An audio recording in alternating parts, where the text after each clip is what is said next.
This is the late night news on Ndtv-Hindu. I'm Evelyn Matthew. These are our top stories tonight. Two men reportedly opened fire at security personnel near ISRO in Bangalore. No arrests made so far.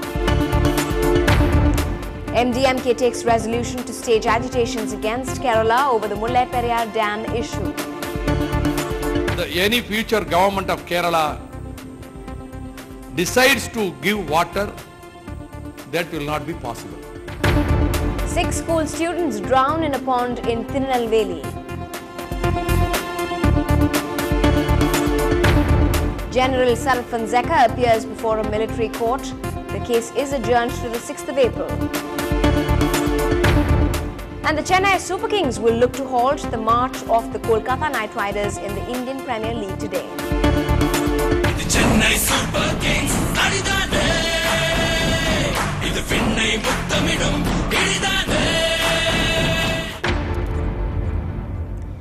the gunfire that was heard near the Indian Space Research Organisation in Bangalore this morning is now being treated as a minor incident.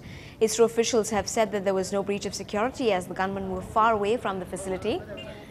Home Minister Chidambaram has described the incident as amateurish. But the police are searching for 2 men who opened fire on a sentry. The sentry returned the fire, apparently forcing them to flee.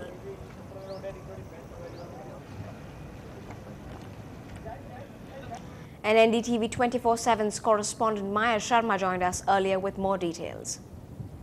At about 3:30 in the morning, one of the CIS security sentry at this Bialalo center at ISRO says that he saw two people moving in a suspicious manner outside the perimeter of the center.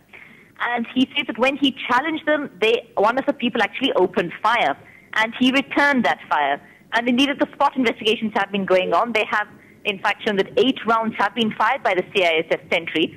So far, no traces found of any firing done in retaliation by the 2 outsiders. The investigation is on. The 2 people made good their escape, and they have still no clue as to who they were and what they were doing there. Now, as of now, it is not being viewed as a terrorist attack, even Home Minister Chidambaram indicating it is not being seen as a terrorist attack. But of course, at this high security installation, a very sensitive area indeed, any incident of this kind is being taken very seriously indeed. Chief Minister Yediyurappa of Karnataka has ordered an inquiry into this, and investigations are on at the moment. The spotlight once again returns to the Mullai Periyar Dam dispute. The leader of the MDMK VAIKO'S says his supporters will cut off roads to Kerala state for not sharing water with Tamil Nadu from the Mullai Periyar river. Our political reporter Shabir Ahmed gets you the details. Tamil Nadu government did not properly handle the whole issue. So I blame the Tamil Nadu government, DMK government on this issue. A furious VAIKO is set for yet another round of battle over the disputed Mullai Periyar Dam. His MDMK has decided to hit where it hurts the most. The party says it will cut off all 13 road routes that connect Tamil Nadu with Kerala in its economic blockade on March 28th. Therefore, as a warning to them, don't do this. If you resort to do this, then we will be forced to go for a permanent blockade. This is not the first time. In December, the firebrand politician was arrested with 3,000 supporters for staging a similar protest. Nearly 1 lakh litres of milk and 1 lakh tons of vegetables are supplied to Kerala from Tamil Nadu daily. Not just that, a large quantity of garments and building materials are also supplied.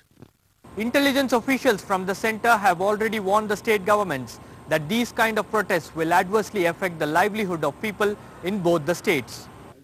VAIKO claims if a new dam is built, more than 2 lakh acres of agricultural land will become barren and the livelihood of over 50 lakh people in Tamil Nadu's southern districts will be affected. This comes at a time when the Tamil Nadu government has filed a review petition against the Supreme Court's order to constitute a high-level committee to look into the safety aspects of the dam. In Chennai with Shabir Ahmed, Jay Santosh for NDTV-Hindu. In a tragic incident, 6 children from Madhupatti village near Sankaran Koval in Tirunelveli drowned in a pond near their school after they went there for a swim. The 6 boys belonging to different classes decided to go to the pond for a swim after their classes were cancelled owing to the Ishwari Amman temple festival. Later in the evening, when the parents of these boys went looking for them, they found only their clothes near the pond. Fire and rescue services from Shankarankovil found the boys' bodies in the pond with the help of local youngsters. Tirunelveli District Collector M. Jayaraman and Superintendent of Police Asra Garg rushed to the spot with officials. A case was registered by Panavadali Chatram Police and further investigation is on. The toll of children drowning in lakes has now risen to 10 from last week. இரண்டாம் வகுப்பு முதல் 4ஆம் வகுப்பு வரை படித்துக் கொண்டிருந்த 6 மாணவர்கள் அருகிலுள்ள குளத்திற்கு குளிக்கச் சென்றவர்கள் அங்கே தண்ணீர் அதிகமாக ஆழமான உள்ள பகுதிக்கு சென்றதனால் தண்ணீர் மூழ்கி இன்று மாலை 6:30 மணி அளவில் இறந்து விட்டார்கள்.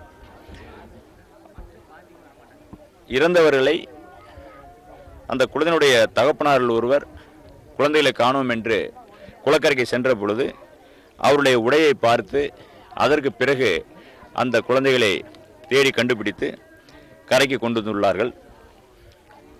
மேலும் சடலங்கள் இருக்கின்றதா என்பதை ஆய்வு செய்வதற்காக தீயணைப்புத்துறை வந்து குளத்தில் தண்ணீர் லெவலில் தேடியுள்ளார்கள்.